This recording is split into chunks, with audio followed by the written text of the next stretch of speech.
Fox News alert: Dylann Roof now will serve as his own attorney in the sentencing phase of his trial. A judge ruling incompetent to do that.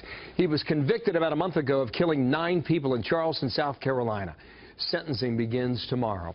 Jonathan Serrie is live now outside the courthouse. And what defense does Dylann Roof plan to present there, Jonathan?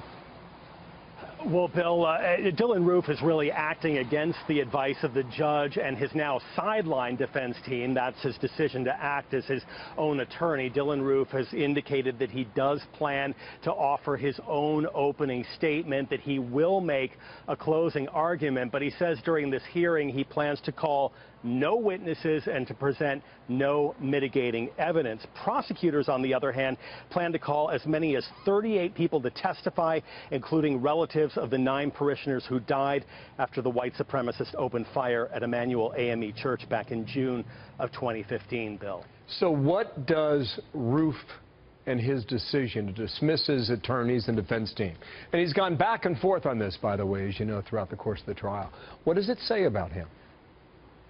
You know, it really depends on who you speak with. Just before the long holiday weekend, his defense team entered a motion asking for a delay in his competency hearing.